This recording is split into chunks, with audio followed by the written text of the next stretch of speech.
Well, my friends, it is great to be with you again today on the Everyday Missionary Podcast. This is episode 223. It is the holiday season. I actually have a holiday podcast I plan to do the week before Christmas. It's all related to just an incredible prayer that Mary has and what that prayer probably means for the world and how that prayer even kind of foreshadows the message of Jesus and what he comes to do and how his kingdom's so different. And I'm looking forward to that.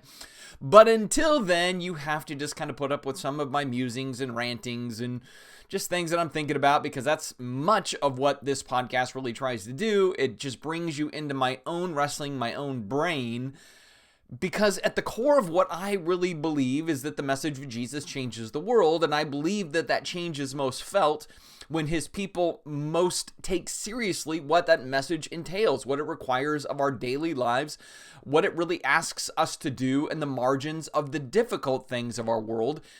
And that's where I think Christianity really shines, right? Or maybe I want to say that a little differently. Where I think Jesus shines is when Jesus's people take his words at face value and they live those out.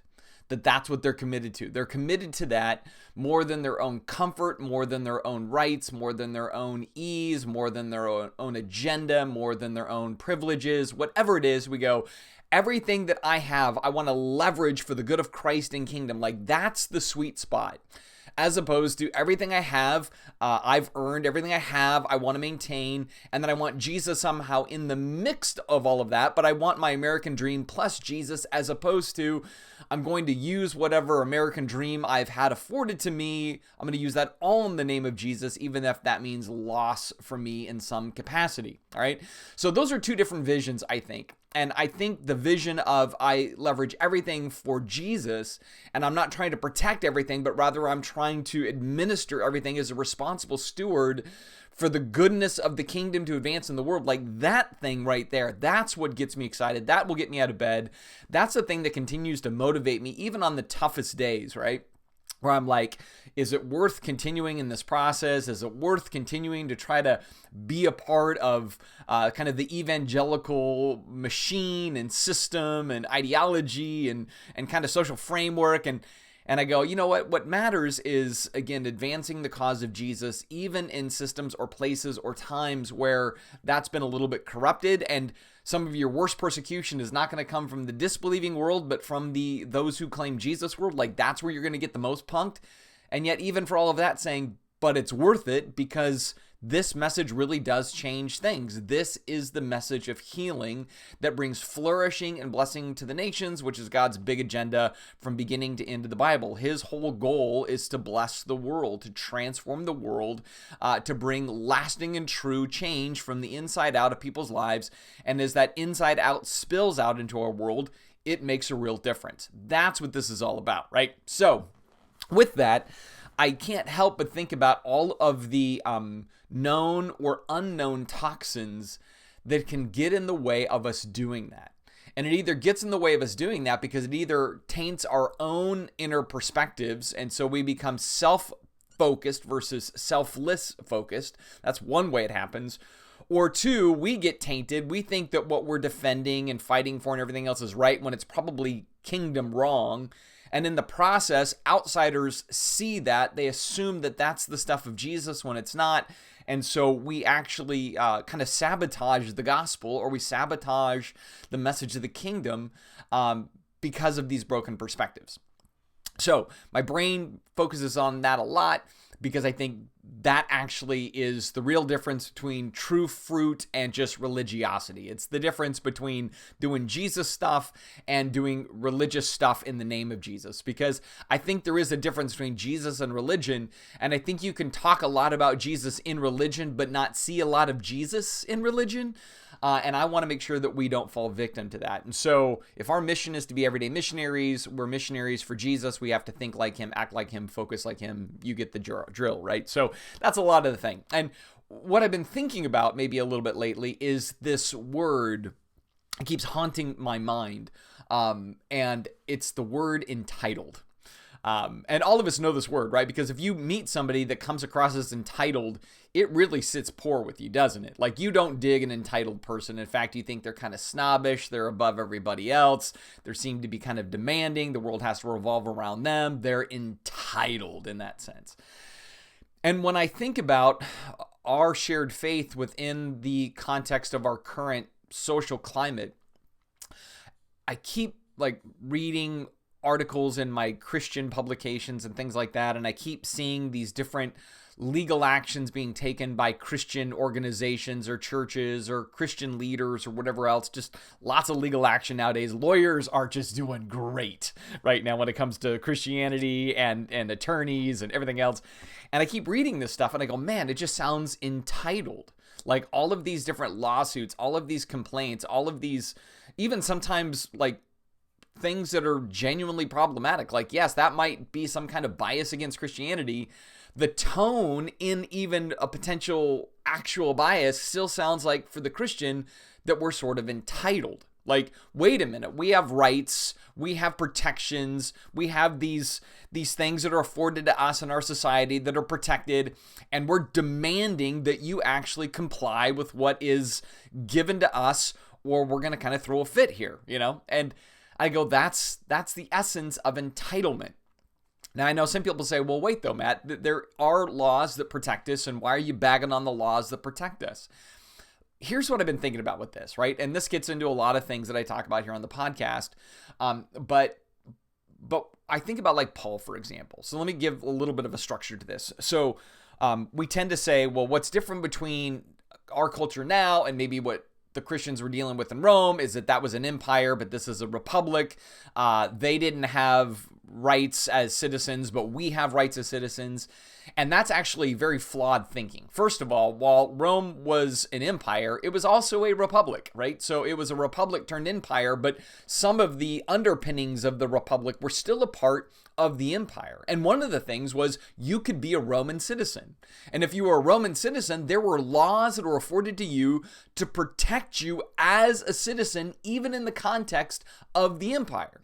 And one of the things we see is that Paul was, in fact, a Roman citizen, and he plays his Roman citizen card in the book of Acts when he is kind of unjustly arrested and beaten up for it and everything else, and he plays the card of, you guys have arrested and mistreated a Roman citizen. And the leaders or the people in power at that moment went, oh, crap, we are going to, in fact, be in trouble because we violated this man's rights as a citizen.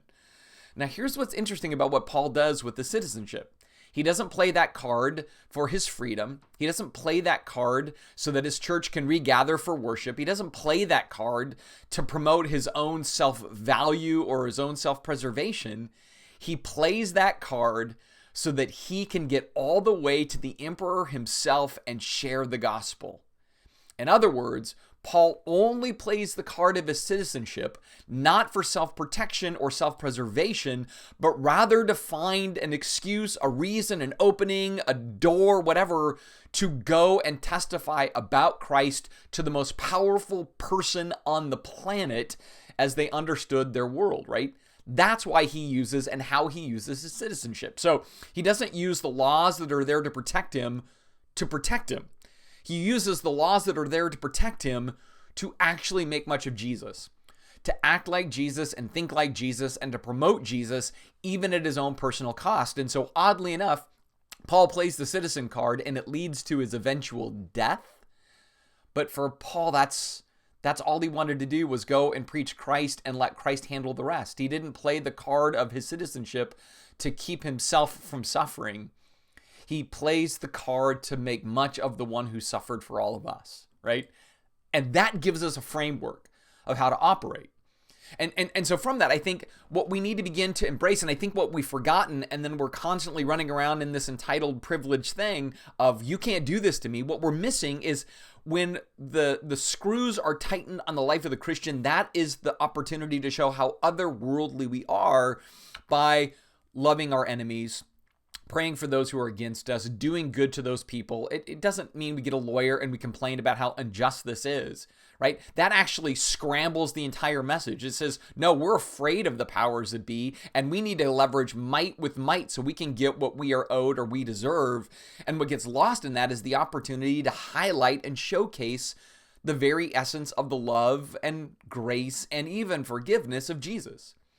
In fact, what we're trying to do is remove the potential for persecution from the table by pursuing litigation or complaint, or again, this kind of privileged, I'm entitled to certain things, and there's so much noise about that Jesus just gets drowned out in the process.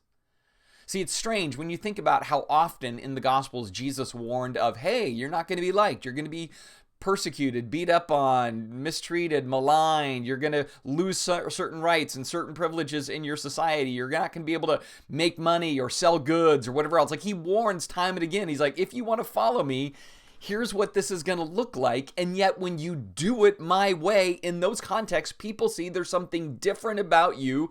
You are not bound by the constraints and the fears of this world.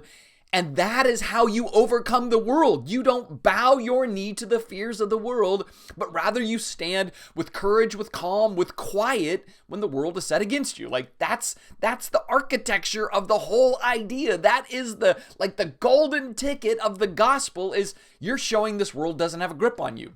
But when we get all privileged and entitled and freaked out, and then we get our attorneys and we start fighting the system and we start making demands of it and we start calling it names and we talk about how unjust it is and this is unfair and this is hypocritical, we sound just like the world in almost every way, except we're chaining the glorious name of Jesus to all of that complaining and all of that fear and all of that demanding.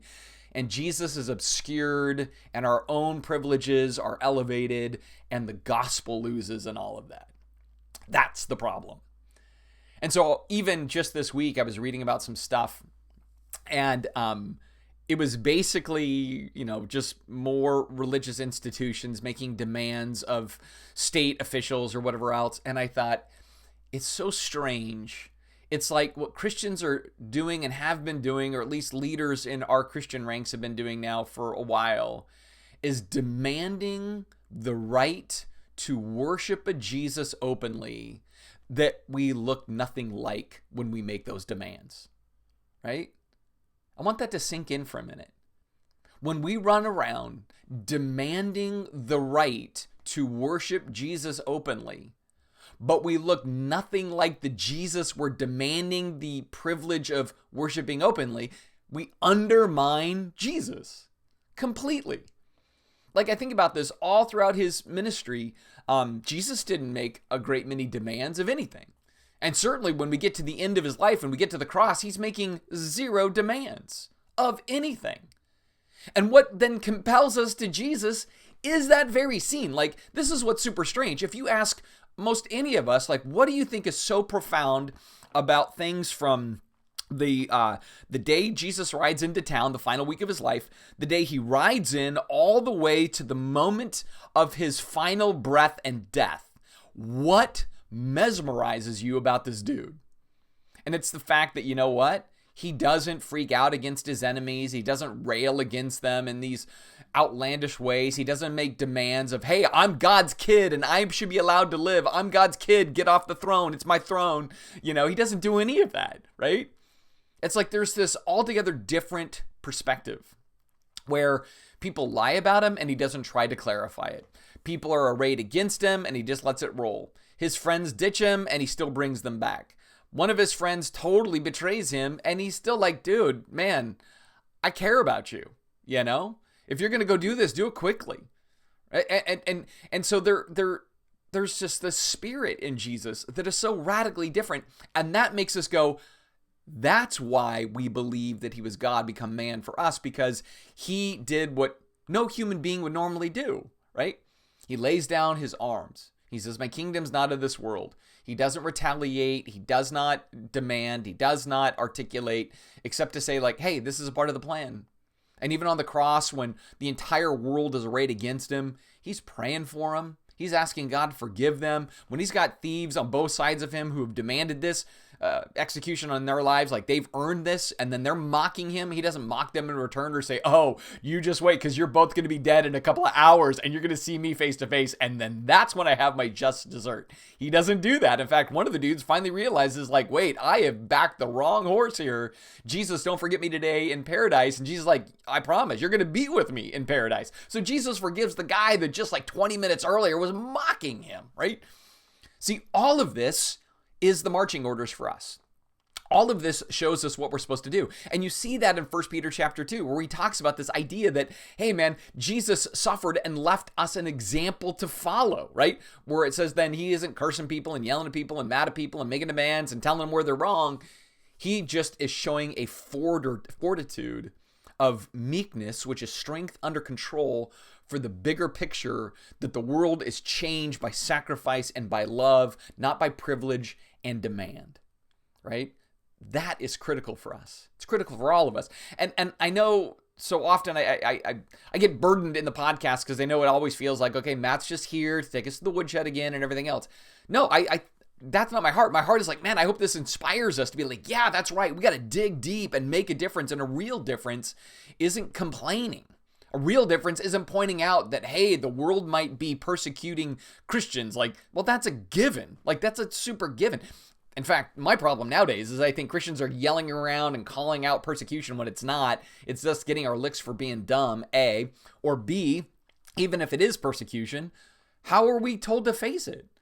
With joy, right? Not with litigation, with joy. We're supposed to be like high-fiving one another over this. Like, hey, we are counted worthy to suffer for the name of Jesus. You see that in the book of Acts, right?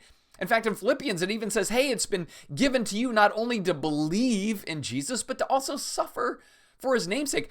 Paul says that like it's a gift. You have the gift not only to believe in Jesus, but man, you get an even better gift. You get to suffer for his name, right? In fact, in John, his first little letter, he says, hey, if you say you claim to know God, then you're going to live just as Jesus lived. You're going to act and react just as Jesus lived, acted, and reacted. Otherwise, he's like, you don't really know Jesus. See, that's where I get back to my little thesis here of saying demanding the right to worship a Jesus we look nothing like undermines the gospel, undermines Jesus, and frankly, all of these demands of we should be allowed to do this and we should be allowed to do that because we have all of these religious rights and liberties and everything else.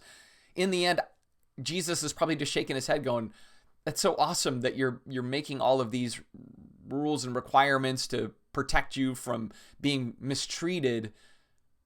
But how does that look like me in the process of that? How does that sound like me in the process of that? How does that compel your persecutors to consider me in the process of that? If there's anything I know, it's this. When I deal with somebody else and they put up a fight against me, I'm going to put up a fight against them, right? It just creates this cycle. And so if we have the mind of Christ and we're supposed to have the priorities of Christ, and then somebody sets their will against us as Christians, and then we decide we're going to retaliate against their action, I guarantee you those people on the other side are not like, oh man, we should really consider this Jesus who's so feisty, because these Christians, man, they suddenly are saying a lot of things and making a lot of demands and have all these expectations and requiring us to follow all these rules. And we really should consider their Jesus because he sounds so utterly different than anything else. No, they go, that's just the same as everybody else. That's the same problem. Everybody just fights and jockeys for power and makes demands. And it's sad because, again, it doesn't showcase Jesus. And so this is the space that, again, we need to begin to inhabit more and more, where we're not getting pulled into the entitlement trap. Because, again, that is just the word that resonates with me over and over and over again as I continue to read, to see, to listen, to talk with fellow Christians at times. It just sounds entitled. Part of that entitlement is we're a Christian nation founded on Christian principles, and our founders were all Christians, and we need to get back to it being Christian. And therefore, there's this, we're entitled based on heritage. Or we're entitled based on constitution, or we're entitled based on just all the other kind of rules and laws that come out of the Constitution. We're entitled because government can't do this to us. We're entitled because fellow citizens can't do this to us. We're allowed to protect our heritage as we see fit. And again, I keep going, I just don't see that on the lips of Jesus. I don't see that in the heart of Jesus, and I certainly don't see it in the marching orders of Jesus at all, right? Even when people say, oh, but there was a time when Jesus flipped tables. I'm like, right, you know why he flipped a table? To close church for the day. In other words, instead of, we have the right to worship, Jesus is like, baloney you do, flips a table. We're not worshiping today. We're closing this shop up because, and the problem is the same, I'm closing this shop up in essence because you are not a light to the nations. You are so captivated by your own right to worship in your ways. You are literally closing the doors of the kingdom to the world around you. That's why he flips tables. He will flip a table every time his people are failing to be his light, failing to be his missionaries, failing to be his hands and feet and heart to the world. When it becomes about them more than others, he will flip that table every single time. And so when people use the table flipping thing, like this is when we're supposed to stand up, I'm like, you didn't even read the story, did you? You just like the fact that it's violent. You like the fact that he busts out a whip and he's flipping tables. He goes Indiana Jones on the whole like temple scene. And you're missing the point that it's directed toward religion who is failing to be like God to the world, right? It's always going to be the problem. They were so entitled. They failed to really live out the idea that that was to be a place of prayer, of connecting with God for all the nations. That's why he closes it down. And I believe he still closes down churches and regions and churches and areas or whatever else for the same kind of stuff, right? He's like, man, if you guys are just becoming self-consumed, then it's all on your strength. I'm no longer running with you. This is your power, and it will eventually grind down over the course of time. And what's tragic about that is that oftentimes the casualties of that are fellow believers and also those outside of the church that are curious, but then see the chaos and crazy and say, I don't want any part of that because, man, it looks just like the world. What they're doing is just earthly in the name of Jesus, and it's not Jesus-like and Jesus-feeling.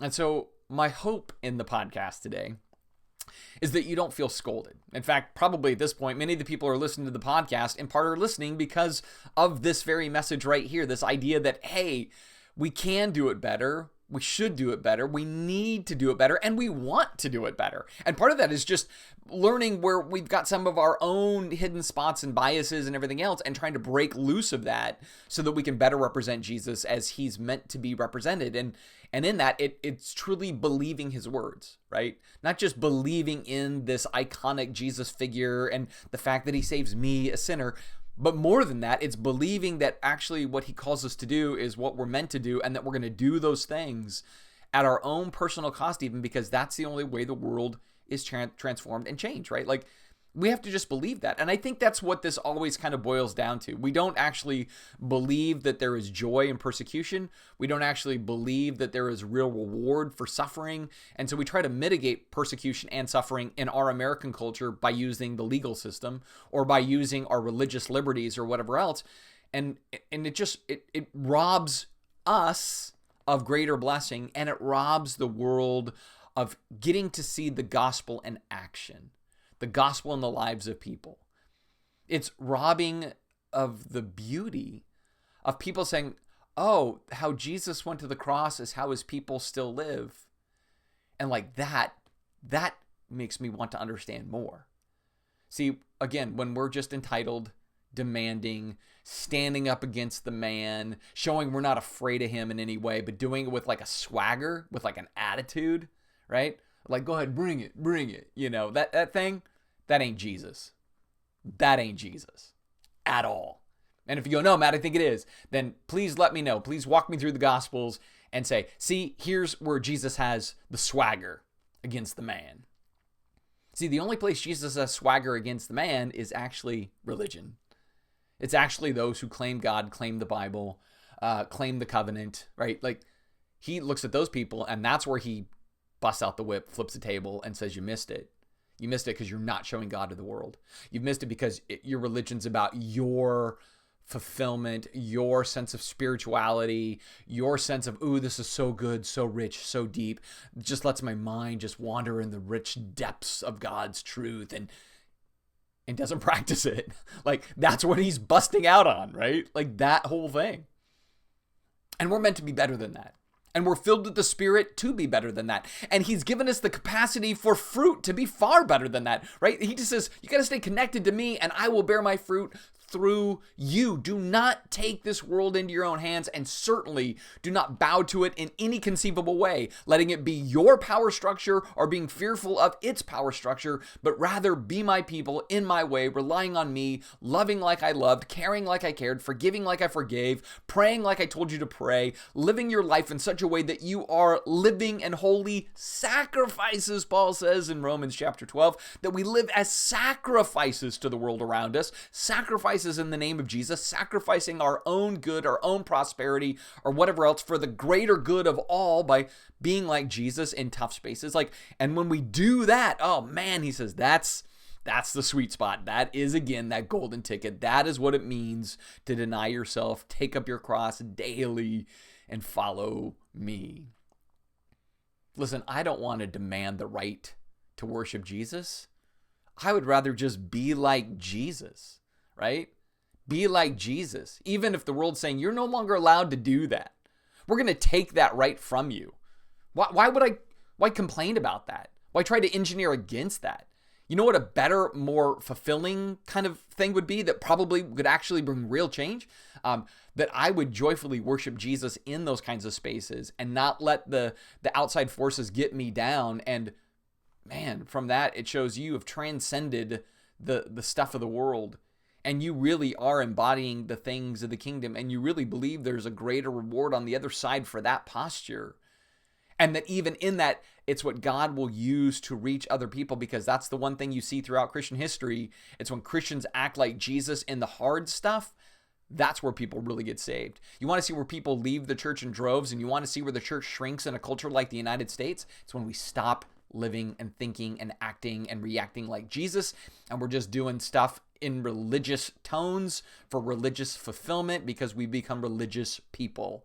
Nothing about that is compelling. It drives people away, it causes people to step out, and it doesn't breed a new generation of Jesus followers because it's hard to find Jesus amongst the followers.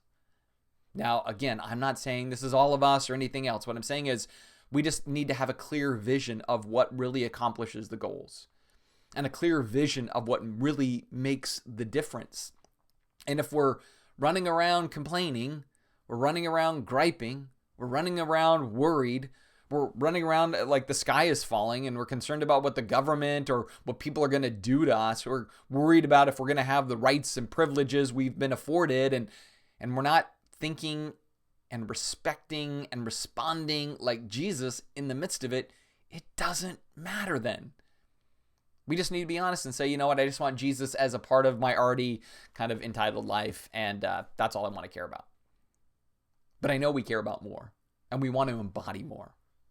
And I think the more we just kind of keep working the plays over in our mind again and again, right? Just like a football team or any kind of sporting entity that really wants to visualize how the game is going to go. They're just working the plays in their mind over and over again. That's kind of what this podcast is designed to do, to work the play over in our mind again and again and again, to be reminded, oh yeah, it's kingdom stuff. Oh yeah, it's the Sermon on the Mount. Oh yeah, the Sermon on the Plain. Oh yeah, the fruit of the Spirit. Oh yeah, the definition of love. That's right. That's the play. We run those plays. This is how we run the ball. We pound the rock time and again, time and again.